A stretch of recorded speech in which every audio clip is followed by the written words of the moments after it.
Hey guys, welcome back to all of you on my channel India let's study.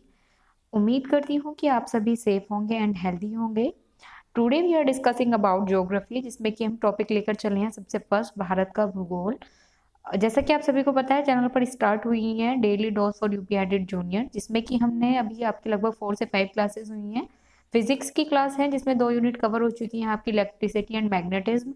तो जैसे कि मैंने आपको प्रीवियस वीडियो में बताया था कि आपका 100 मार्क्स वाला भी चलता रहेगा साथ साथ में। और अगर आपका जो बात करें हम जीएस की या 50 मार्क्स की, या अगर बात करें हम आर्ट्स स्ट्रीम वालों की या कॉमर्स स्ट्रीम वालों की, जिनके लिए एसएसटी और जीएस की क्लास जो है वो 100 मार्क्स में आती है, तो उनके लिए भी ये क्लास है। जिनका आपका 100 मार्क्स का है और जिनका 50 मार्क्स में आना है ज्योग्राफी और जीएस वाला पोर्शन, उन्हीं के लिए भी ये क्लास है। ठीक है, तो भारत का भूगोल हमने स्टार्ट की हुई है। अगर आप डेली ये 10-15 मिनट वाली वीडियो अगर आप डेली डेली देख रहे हैं, तो आपको एग्जाम टाइम पे इतना प्रेशर नहीं आने वाला है। जैसे कि मैं आपको बता रही हूँ, आप डेली भी 10 से 15 मिनट की अगर एक वीडियो देख रहे हैं, अपने नोट्स तैयार कर रहे हैं, तो एग्जाम टाइम पे आपको ऐसा प्रेशर नहीं आने वाला है कि अभी आपका कुछ रेडी नहीं है, आपके पास नोट्स अवेलेबल नहीं है पढ़ने के लिए।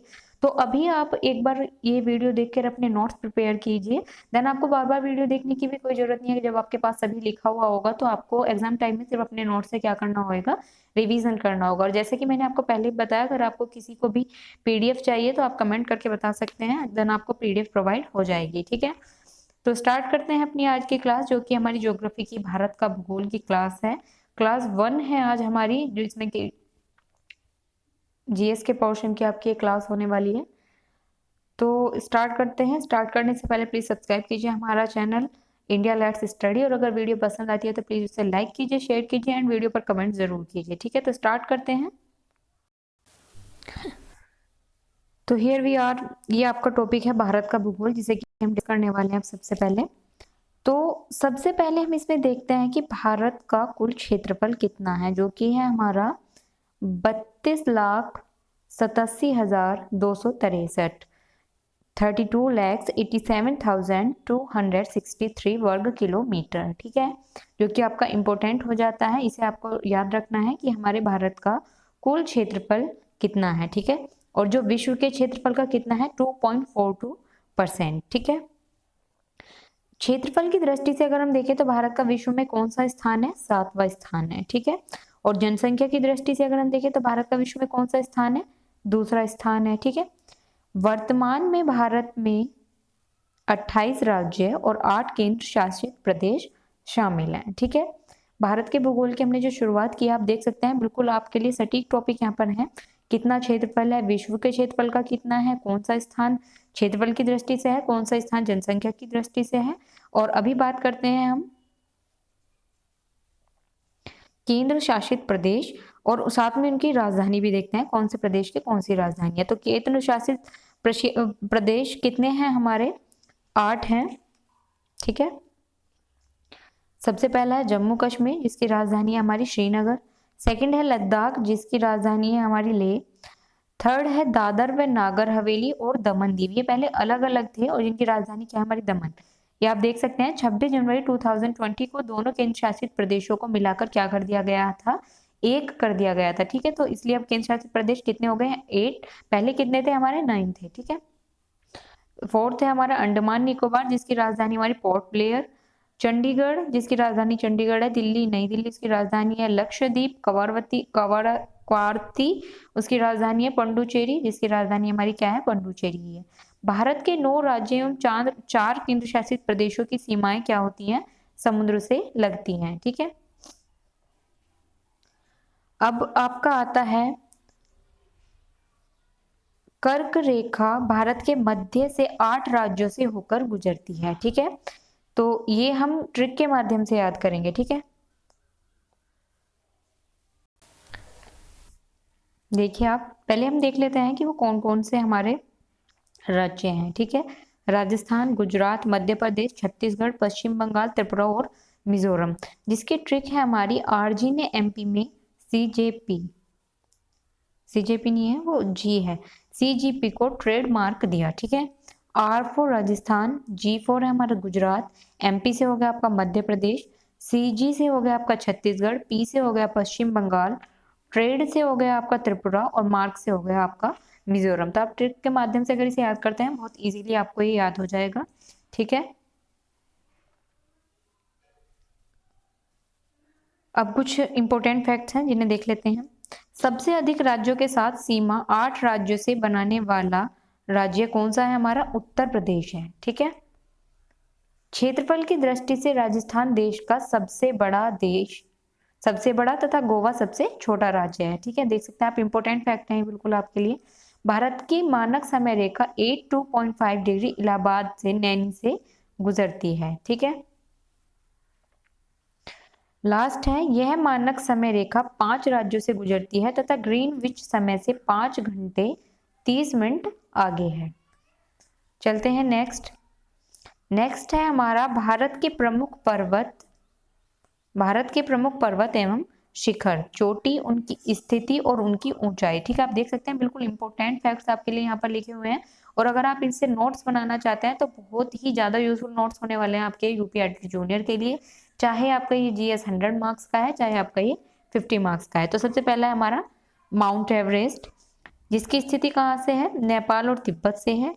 यह विश्व की सबसे ऊंची चोटी है और इसकी ऊंचाई की अगर हम बात करें तो 8848.86 मीटर इसकी हमारी ऊंचाई है। सेकंड है माउंट केटू, गॉडविन ऑस्टिन जिसको हम बोलते हैं, इसकी स्थिति हमारी भारत में है और इसकी ऊंचाई है 8611 मीटर। ठीक है, यह भारत की सबसे ऊंची चोटी है और यह काशकोरम पर्वतमाला में है। अभी देखिए आप कंफ्यूज नहीं होना, माउंट एवरेस्ट जो है वो है हमारी विश्व की सबसे ऊंची चोटी और माउंट केटू जो है वो है हमारी भारत की सबसे ऊंची चोटी। ठीक है, थर्ड है कंचनजंगा जो कि नेपाल भारत में है और जिसकी ऊंचाई है हमारी 8586 मीटर और यह भारत की मुख्य भूमि की सबसे ऊंची चोटी है। ठीक है, फोर्थ है नंगा पर्वत, भारत हिमालय श्रेणी में 8126 मीटर इसकी ऊंचाई है। फिफ्थ है नंदा देवी जो कि है भारत उत्तराखंड में और माउंट कोमेट जो कि है भारत उत्तराखंड में। अगर हम नंगा पर्वत की बात करें तो 8126 मीटर उसकी ऊंचाई है और नंदा देवी की बात करें तो 7817 मीटर उसकी ऊंचाई है। सिक्स्थ है हमारा माउंट कॉमेट जो कि है हमारा भारत उत्तराखंड में और इसकी ऊंचाई है 7756 मीटर। ठीक है, सब लास्ट है धौलगिरी जो की स्थिति है उसकी नेपाल में और ऊंचाई है उसकी 8172। चलते हैं नेक्स्ट, भारत की प्रमुख नदियों के बारे में।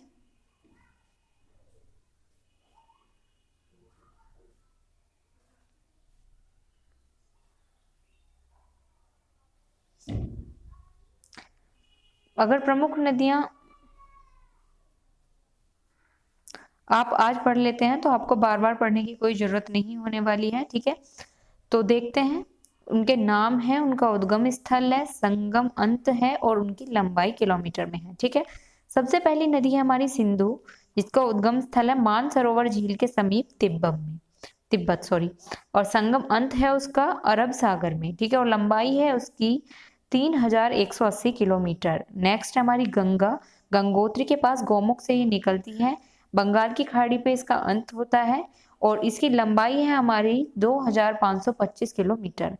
गंगा नदी को राष्ट्रीय नदी का दर्जा कब दिया गया? 4 नवंबर 2008 में दिया गया। ठीक है, नेक्स्ट है ब्रह्मपुत्र जो कि मानसरोवर झील के समीप स्थित चीमा युंग दुंग हिमानी से निकलती है और बंगाल की खाड़ी में इसका संगम अंत है और इसकी लंबाई है हमारी 2900 किलोमीटर, 2900 किलोमीटर। ठीक है, नेक्स्ट है सतलुज, मानसरोवर झील के पास स्थित राक्षस ताल से निकलती है, चिनाब नदी में संगम अंत है और इसकी लंबाई है आपकी 1450 किलोमीटर।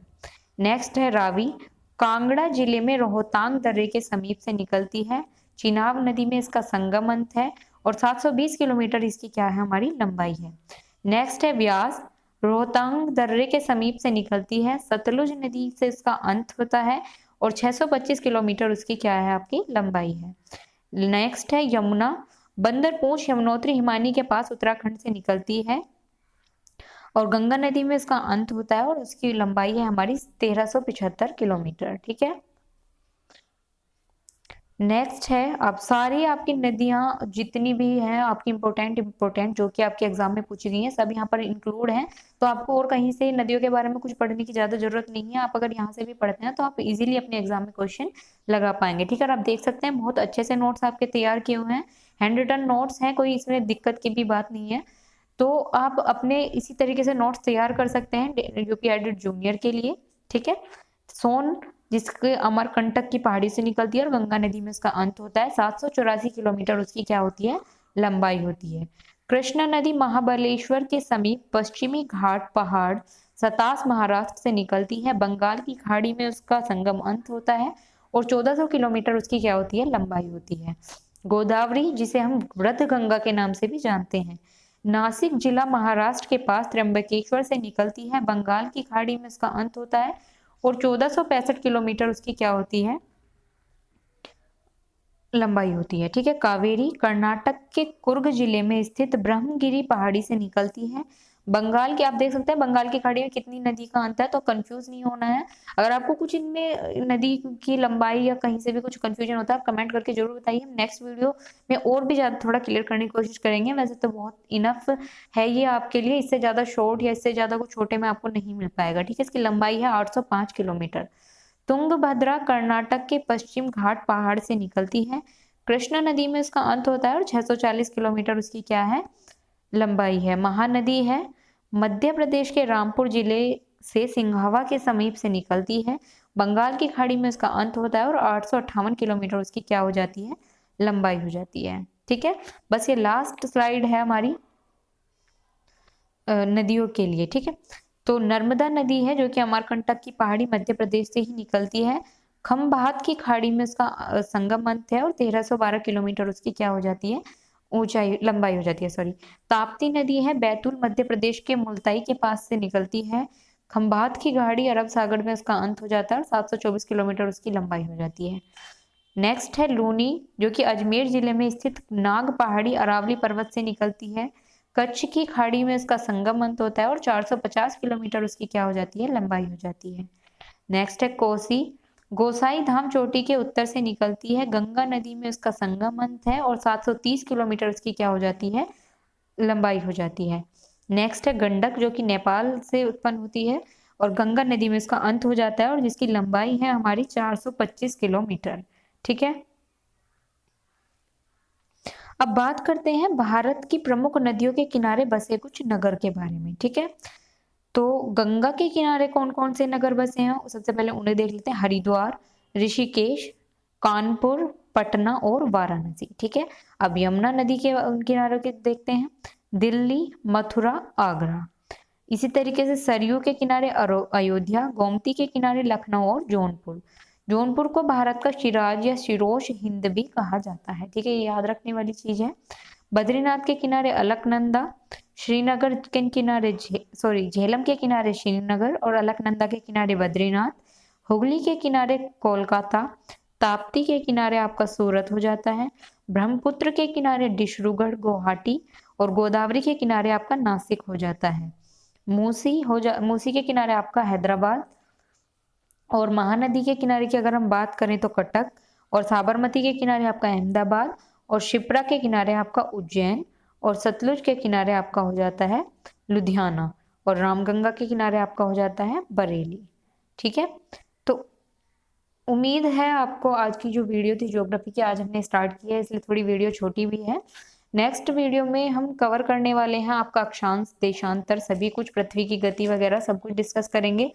तो उम्मीद है आपको आज की वीडियो पसंद आई होगी। अगर वीडियो अच्छी लगे तो प्लीज़ लाइक कीजिए, शेयर कीजिए एंड चैनल को सब्सक्राइब कीजिए और वीडियो पे प्लीज़ कमेंट जरूर से जरूर कीजिए। मिलते हैं नेक्स्ट वीडियो में, तब तक be safe and be healthy.